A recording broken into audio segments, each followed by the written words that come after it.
Привет, дорогие друзья! Для того, чтобы не забыть английский язык, мы проводим эти программы на английском языке время от времени. Сегодня у нас в гостях our guest today is Nick Chamberas, my good friend, and he's a political strategist here in New York, in Brooklyn, New York specifically. He's writing for Newsmax from time to time, and he's also a man of great observational skills. Forgive my rusty English.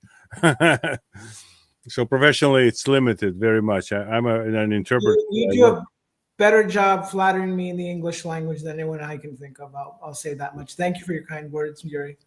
Allow me to continue flattering. By all means, yes. By all means. I'm really happy to see you. Long time no see, no talk. So tell me, what is going on here with our race, which of course has more meaning than one. Our race as humans, our race as Western civilization, our race in New York for the mayor's seat. And race is heavily involved in this race. And Mamani is playing this card as hard as he can. And my pronunciation of his last name, Mandami, is in Russian, it sounds a little insulting. It's an insult, the word. So I won't go into the meaning of it, but I was surprised to see that half of the Fox News is calling his name naming him the same name, same way that I name him, not Mamdani, but Mandami. But that's for the connoisseurs of Russian language and slang and cursing words. But please tell me what you think and how you see the situation. Mamdani ran a terrific race. No question about that. And I just want to make sure that I'm clear with your audience, and most people who've seen me before know that I'm not a supporter of Mr. Mamdani by any stretch of the imagination. I think his policies would be catastrophic for New York City and any municipality, locality, or any government that enacted his ideas would really harm their people. However, he has run a terrific campaign. He has an outstanding ground game. His get out the vote operation was second to none, one of the best in recent memory for a mayoral election. And initially, your inclination is that how can people elect this person? Surely Mayor Adams, Mr. Sliwa, Mr. Cuomo might gain some traction, but he's running a very good campaign so far, and he's really benefiting. Let's call it skillful. Let's not call it good. Well, look, I mean, this is someone whose policies would turn New York City into Venezuela. Venezuela, the current version, not the once thriving, booming, prosperous nation of a few decades ago. And there is no clear opposition to him, and that's terrific. When you can diffuse your opposition, you've already won half the battle. There seems to be a lot of division and splits among who is going to be the anti-Mamdani torchbearer, and I don't think there are going to be more than one.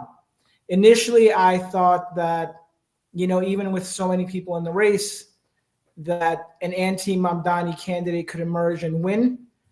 I don't think with 1, 2, 3, 4 different options right now that Mamdani can be beaten. But I think if, for example, Mayor Adams gains steam, and a lot of people expect him to gain momentum closer to the fall, I think Adams will emerge as the one anti-Mamdani candidate, and he can put up some opposition against him and have a chance to win, depending on how he runs the campaign.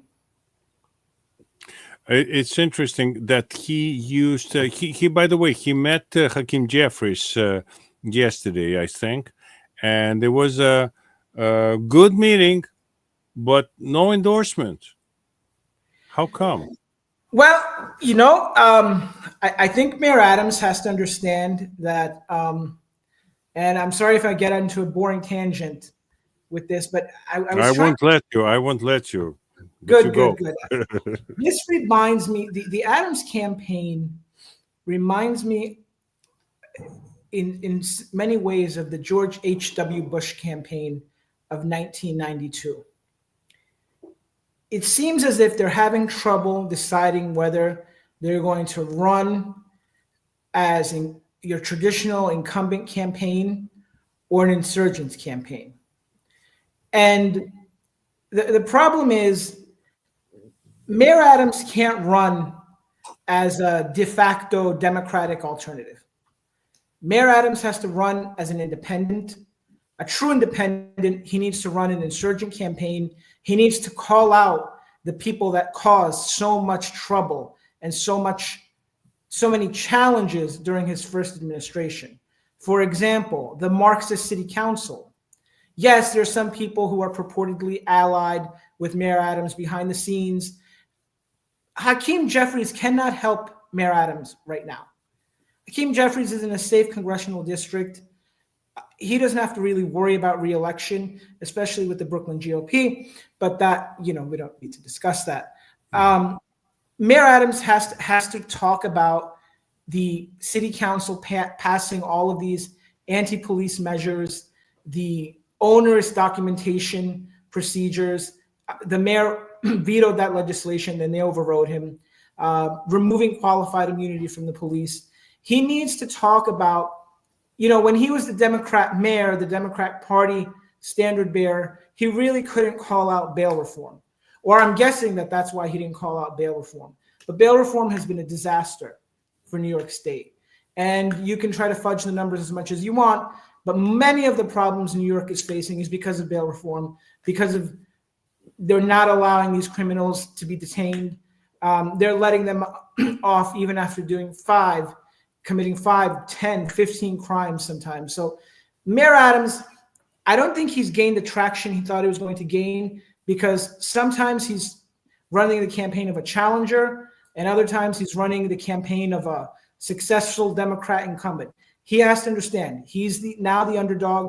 He should embrace the role of the underdog. He should call out bail reform. He should call out a Marxist city council that's waiting for their Marxist mayor and Mr. Mamdani. And one way I think one thing he can do immediately that will go a long way in changing the tone of this race and recognizing that things could have been handled differently in the past is by reinstating every single one of the fired city workers who refused to take the vaccine. There's still at least almost 2,000 workers who were fired and have not been rehired because they refused to take the vaccine.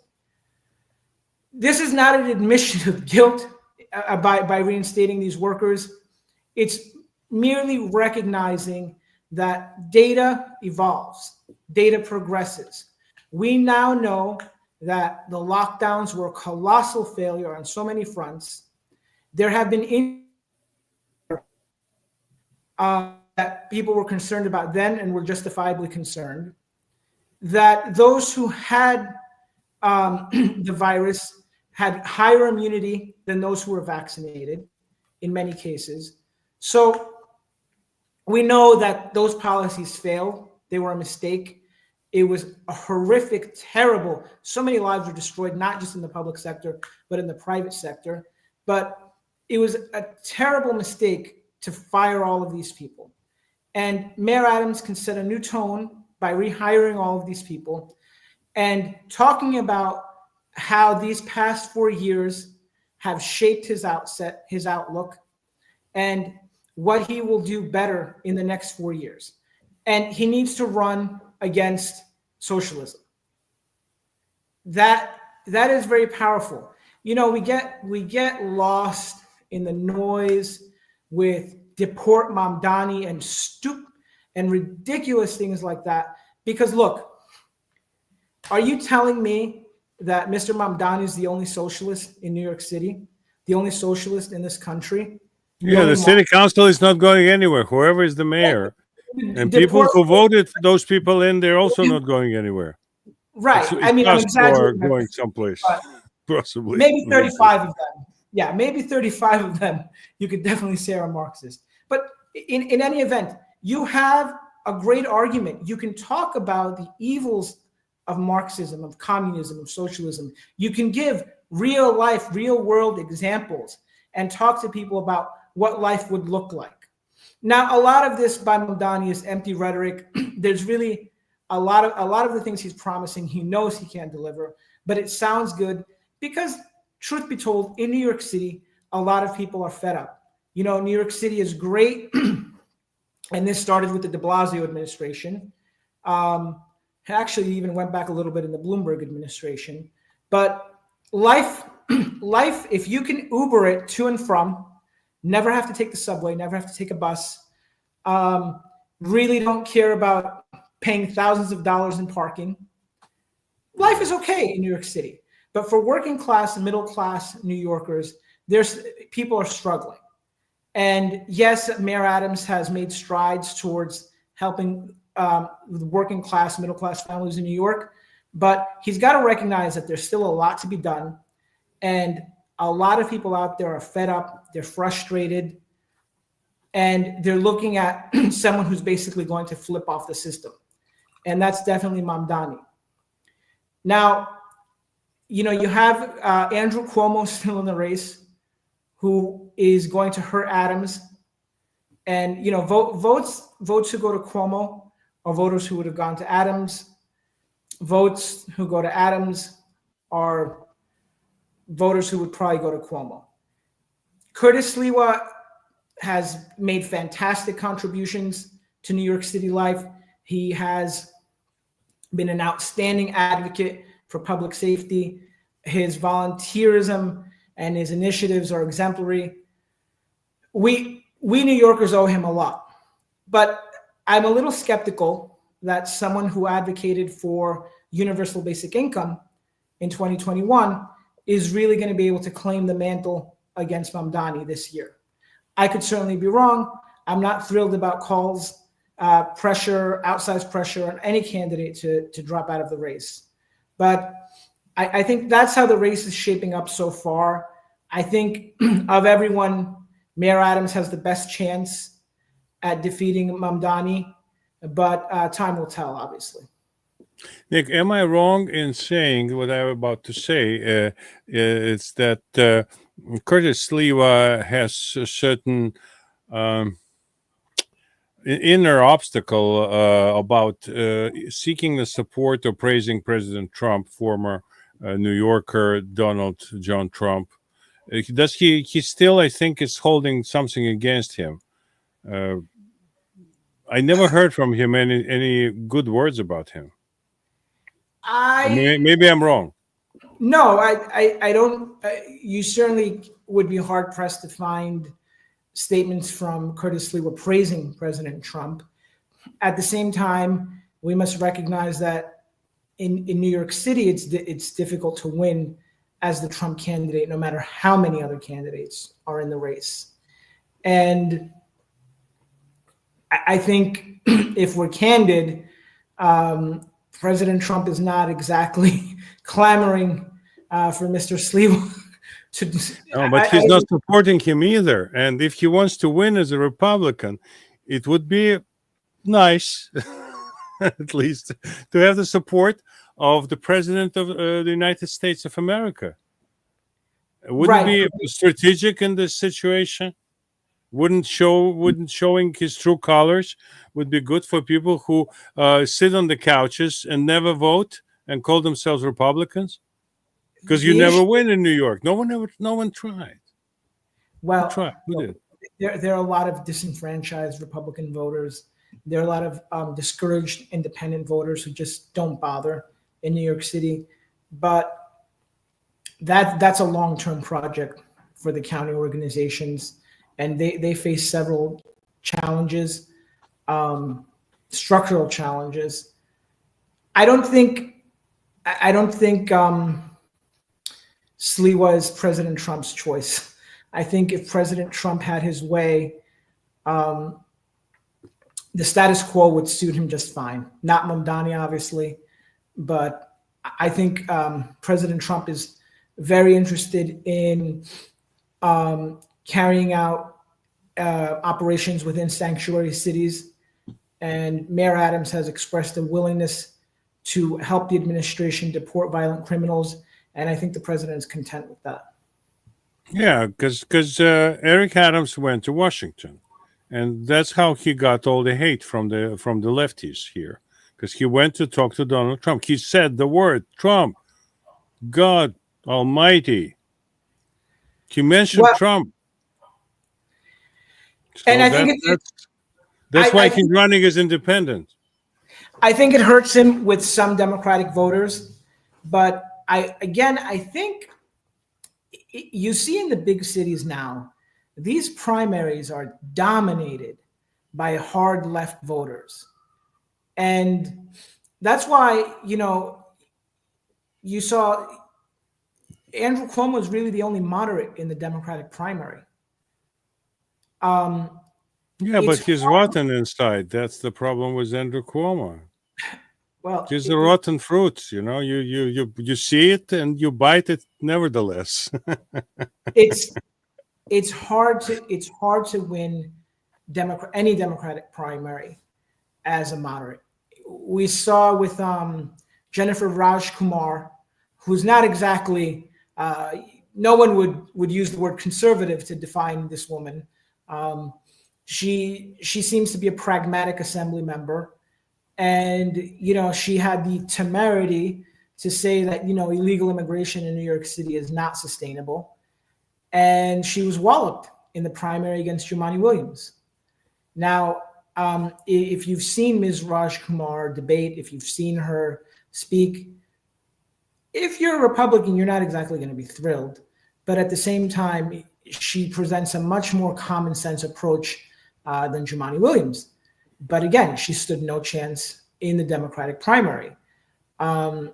You had Ling Yi against the socialist, raised a decent amount of money in Sunset Park. She was crushed.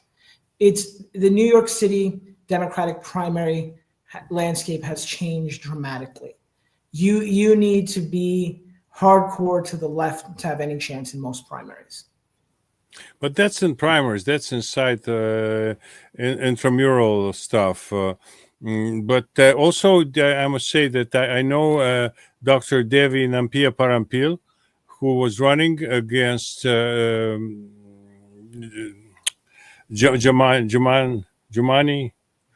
what's the public advocate position, the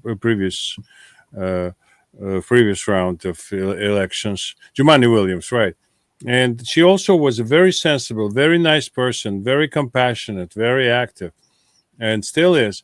And she's on TV, but still she lost to this man who's not articulated, not clear, and invisible most of the time, except the campaigns. I don't see him on any good occasion.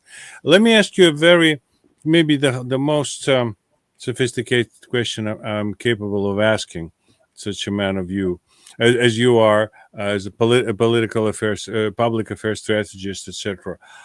What is you see this anti-socialism rhetoric? Unfortunately, is falling on the deaf ears, because half of the people, or like 30% of the people, think that we know it without you telling us, and then like 35% of the people saying that no, our way, we will do it the right way, and we will succeed with our socialism. So we either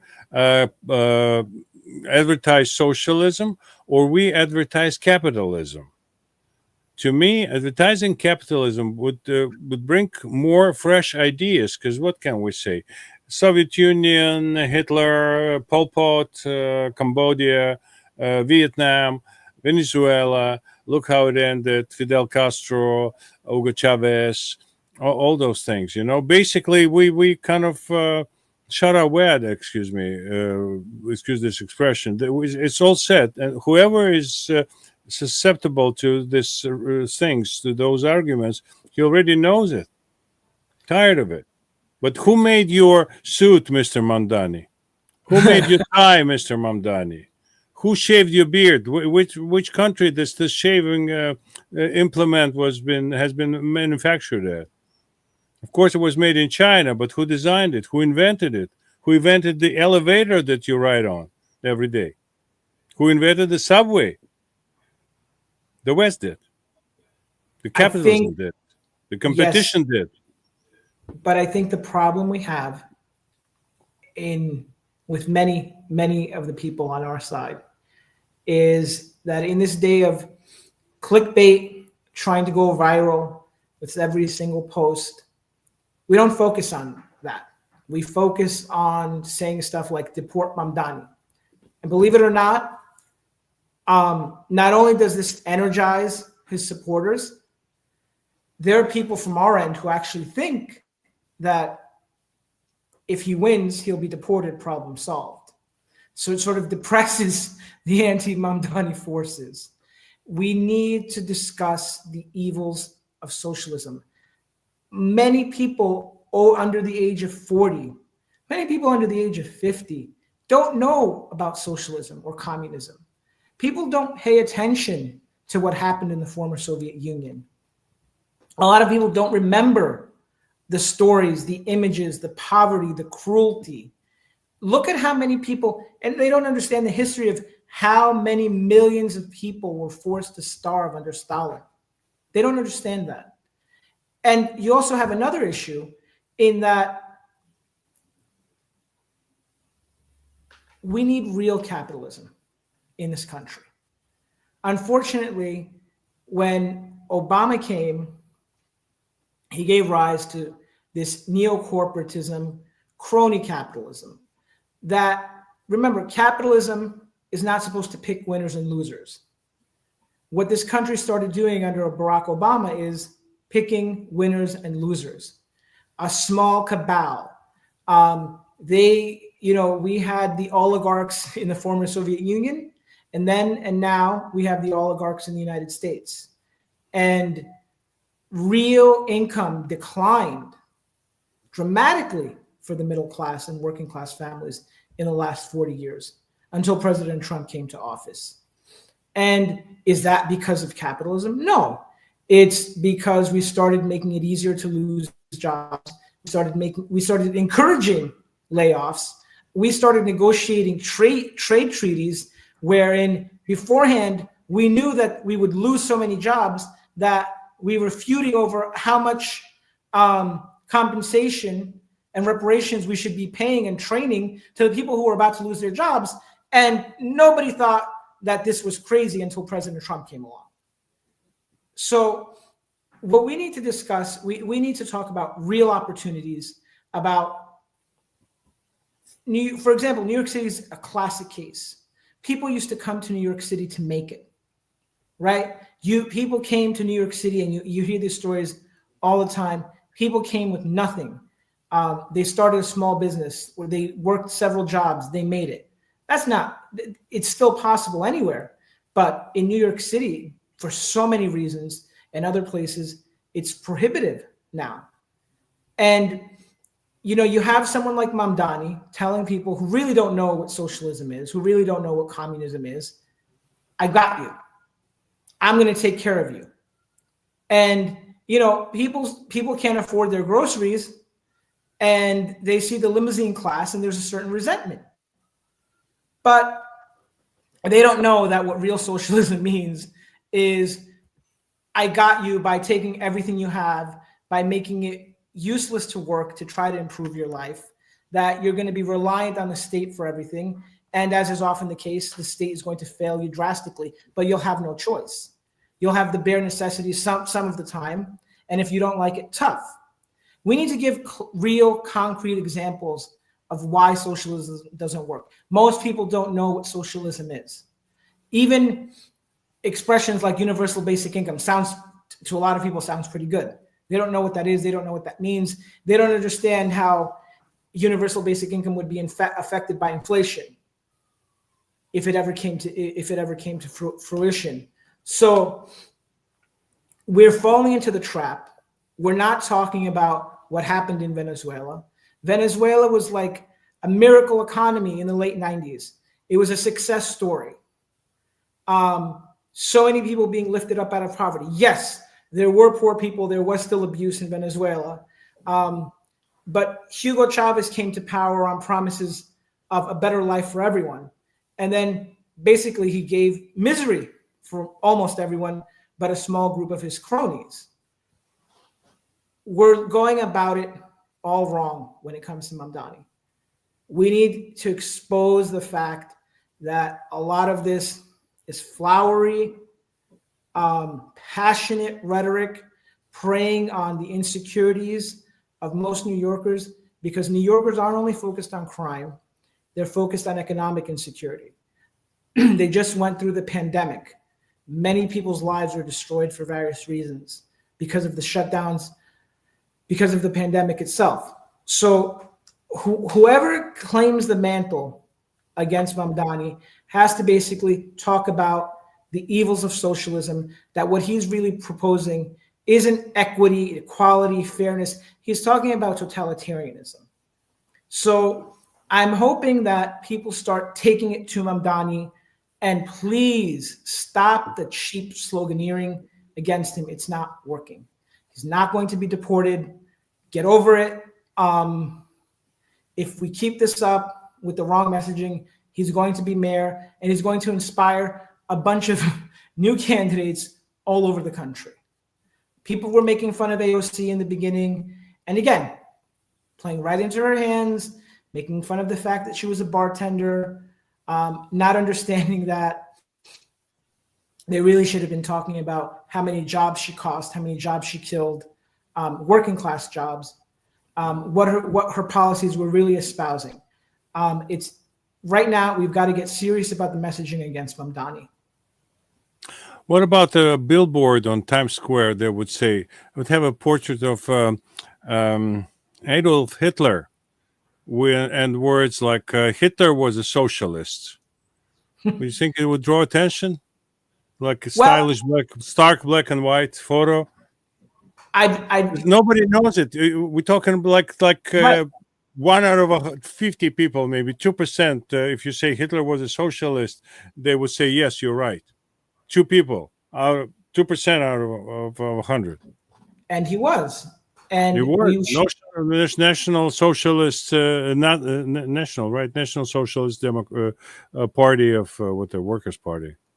Yeah. And that's what we should be talking about. We should also be discussing about the rise of hatred against Jews in New York City. It's startling. It's almost getting to the point of where it's become like some European cities. Midwood and the religious communities say, "Yay, Mandami." That's it. He goes anywhere, everywhere, and he's treated like the next thing, best thing after sliced bread. That's ridiculous. Because most people don't know about the very questionable remarks he's made about Jews in the past. That's again. People try to look very smart too, very clever. We know. We'll do it. We'll manage. Don't worry about it. We'll harness him. Okay. Right. That happened before. I heard it before. Yeah. The issue is most people don't know. And like I said, when we're sloganeering, when we're just making personal insults, we're not talking about what he means when he says about a global intifada, right? We're not delving into his past. So he benefits from the fact that there's several other candidates, several other options who are going to split the vote right now.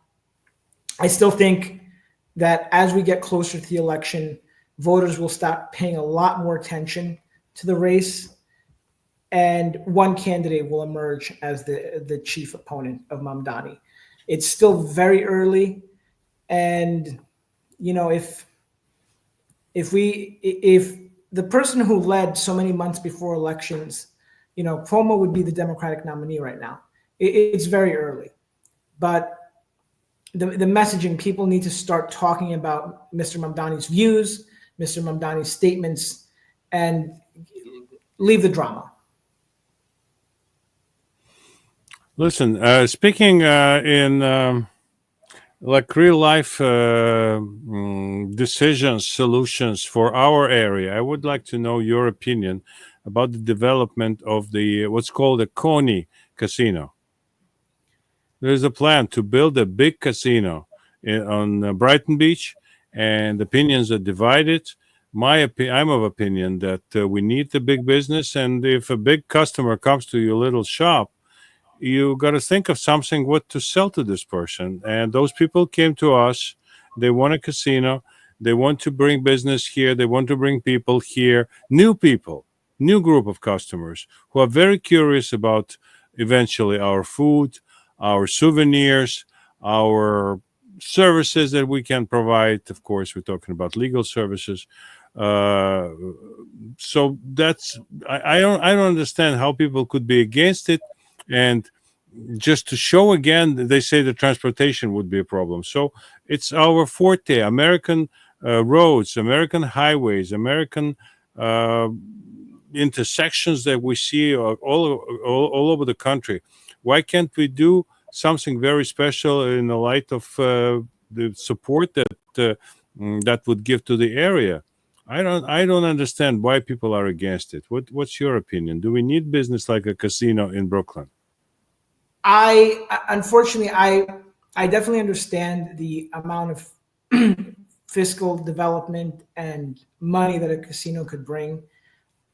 As someone who has talked about infrastructure, New York City infrastructure, New York City public transportation, I understand why there's a lot of opposition to it, because in theory, yes, we should be able to have the roads, the transit, the infrastructure. But this is the same New York City that spends, and this is not a joke, look it up. This is the same municipality that spends millions of dollars to build a bathroom in a park.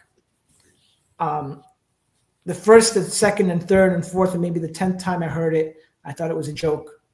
But we have the worst mass transit in the country, I think, considering the amount of money that we spend. Going back to so many. But it's clean and it's safe, Nick. It is Sure. clean and it's safe. Yeah. Okay. And up to today's standards, like state of the art, everything. Yeah. Red. No pizza My on the Yeah. track. I mean, so that's the challenge with the casino project. I don't know. I don't know if it's feasible. I'm not a fan of the big speeches against it, but I think that the concerns are legitimate. So, like I've always said in the past, if you agree with someone 100% of the time, it's a red flag. So this is an area, I guess, where our opinions diverge a little bit. Maybe down the line, but right now, and I don't want to get too much into a tangent about New York City Transit, but you saw the recent flooding, and there's just so much dysfunction in terms of developing real infrastructure and real transit that I don't know if it's feasible right now. Listen, nowadays, let's I would settle on this one, that it may be a posture of by local politicians, local community leaders, just a posture to get the leverage over the bargaining situation. Because basically, my personal belief is that gravity always wins, and capitalism always wins. It's our choice. We want to do it hard way, or we can do it the easy way. So the easier ways is not usually the preferred one.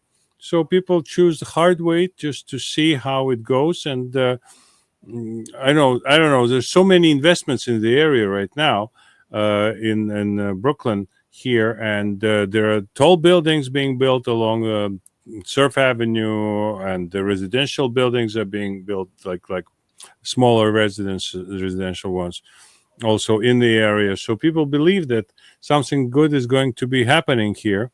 And of course, the ocean's not going anywhere, and the sand's not going anywhere, and the Russians are mostly staying here, and the food will be delightful most of the times, or at least a novelty for a lot of people who come to the area.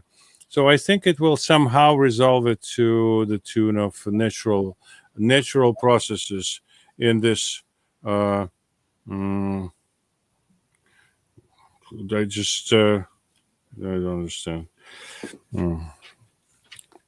Oh, somebody. So I just got the. My wife just gave me a note that there was some denial of Amazon in Manhattan, like a service of Amazon. I don't know. Let me double check. It could be sensational.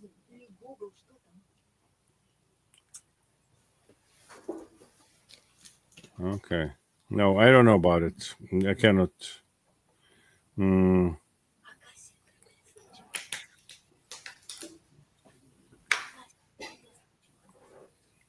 no, no, no, no. I understand. I understand where it is now. It's a precedent that we had in Astoria with Ocasio Cortez. That when she said she didn't allow Amazon to develop to open offices in Astoria, and it costs a lot of money to the city, 25,000 jobs, etc., etc., etc. So people don't learn of it, and Amazon is still developing in New York City. Someone told me they opened a big hospital now, Amazon Hospital, and they got a whole block. They have more money than anybody to do any crazy projects that they consider. And so their foray into U.S. healthcare was started a few years ago with on Amazon prescription service, online pharmacy. So that's the situation we're trying to resolve here. And election of Zohran Mandani won't help in any shape or form, I think, to resolve our problems. And those who seek free food and free this and that should understand that it will end as just like it ended as it ended in the places they came from. Like they ran I out of in Venezuela, and they will run out of food in New York.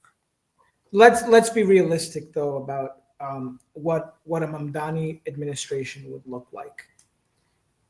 He will probably not be able to fulfill his promises of taxing the rich.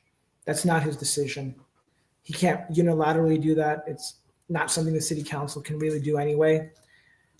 What will happen is there will be anarchy, there will be chaos. So many more people will resign from the New York City Police Department. If recruitment is an issue now, can you imagine what it would be under a Mamdani administration and his terrible, vicious remarks and attacks against the NYPD? And he will likely defund the police, and If crime there will will be skyrocket. any police left, by the way. Yeah. Again, God bless everyone in the New York City Police Department. There's maybe a handful of other municipalities that have taken away qualified immunity. Maybe one or two come to mind right now. But the fact that the city council took the step of removing qualified immunity from them was a major slap in the face. So after that, granted, again, also with the new onerous paperwork requirements that we discussed before, but if you're still out there, if you're working for the police department, if you're on patrol trying to keep New Yorkers safe, God bless you for everything you have to deal with. Because what we subject our police officers is ludicrous. And Yeah. under Mamdani, just like you had the late Ross Perot talking about the giant sucking sound of jobs going to Mexico, you're going to hear a giant sucking sound of police resignations. That's going to be the last straw. And like I said, being a New York City police officer right now is hard enough. You're underappreciated. You're under constant attack from these demagogues, and you're endangered because of the laws that New York State has passed. So if Mamdani wins, I'm not as concerned about his pie in the sky socialist supermarket ideas, which again, it's hollow rhetoric. He's not a stupid man. He knows that's nonsense. He also knows that it sounds good. It makes for terrific political playing engagement. especially on social media. But really what you have to worry about is corporations leaving New York City, other businesses leaving New York City, police officers resigning in droves if Mamdani is mayor. That's what we should be talking about. Even I just this morning I heard that the those who've been to California, of course, most people visited, and they know the famous InNOut burger, which is now it's a California staple, and I would say Californians are proud of having it. This great fast food place that is rated superior in this country, and much more quality than in most brands that we have around nationwide. And they're relocating, just like Tesla left California. Now InNOut is leaving California. The headquarters will be elsewhere, not in the state where the owner's family was born and built this business, etc., etc. That's a thank you that the state gave to them by squeezing them out.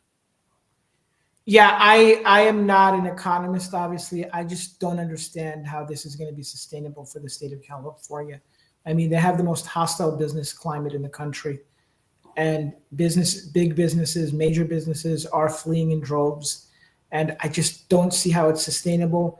Again, far be it from me to pretend that I'm an expert on California economics, but you hear it anecdotally.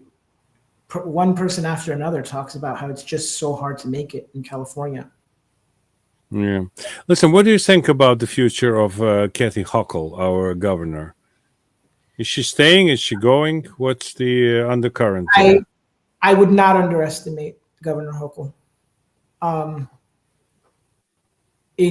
At least in the Democratic primary. She's a proven vote getter. And I mean, it remains to be seen who emerges as her principal challenger. But I would not be surprised if she's the nominee again. Nick, the more I listen to you, the more I understand that our electorate, who's buying all those stupid arguments and just bobs their heads and goes about their business and then moves out of the city. We have to listen. We have to speak up.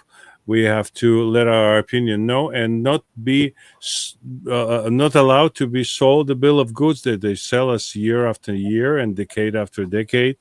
And I would say for the good part of the century too, because New York is a place for business and tourism, which is also a business. So this anti-tourism movement that's going around the world nowadays, you can see it in Barcelona, in Athens, in Paris, in Madrid, in Rome, that they say, we don't want more tourists, we are overcrowded, etc., etc. I understand. But a lot of people build their living around it. They have the Airbnbs and etc. New York needs it. New York can deal with that. We can use something. Here's the problem. You can have it both ways, right? You talk about, those darn tourists who bring enormous amounts of money in, but is it really the tourists driving up the cost of living, or is it allowing open borders and unfettered illegal migration into your communities? Like in New York City. For example, New York City is a great example. The rents in New York City are sky high everywhere, not just Manhattan, but even in the outer boroughs. And you're going to say, well, it's the big city, it's, of course, the rents are going to be higher, the wages are going to be higher. No, New York City wages are not that high. Outside of finance, you're not making a lot of money if you live in New York City. And the rents are outrageous. But why are the rents outrageous? Because of illegal immigration. Let's say it. Bill de Blasio had a plan to increase the density of New York City, and he went about it. But most of the people coming into New York City are illegal immigrants, and in a lot of the major cities. And with rent subsidies and other forms of giveaways, they're increasing the cost of living. It's not tourism. Tourist industries, tourists bring money. Also, whether you're talking about high-end tourism or middle-class tourism, tourists bring money into local economies. That's very well established. But yeah, it's very easy for demagogues to blame tourists when in reality, when you're a sanctuary city and you're providing benefits to people who've been here literally a day, as soon as they arrive to New York City, they have free housing, they have medical benefits, free food benefits. Of course, you're going to drive up the cost for everybody else. Nick, thank you so very much for your insight, for the information you gave us all today. And it's important to think about it. If you don't even if you don't live in New York City or in the area that is covered by this shameful gang of Mandami and company, just stay strong and stay outspoken and make the decisions that are good for you personally. Think about your own safety, your own economics, your own family, and that would be in most cases it will be a right decision. Exactly, and I think the president's going to have to crack down harder on sanctuary cities in order to get violent criminals out. I don't think the pace is where it should be. All right, we'll talk some more one of these days, Mr. Chamberas. Thank you so very much. Thank you. Take care. Всем спасибо.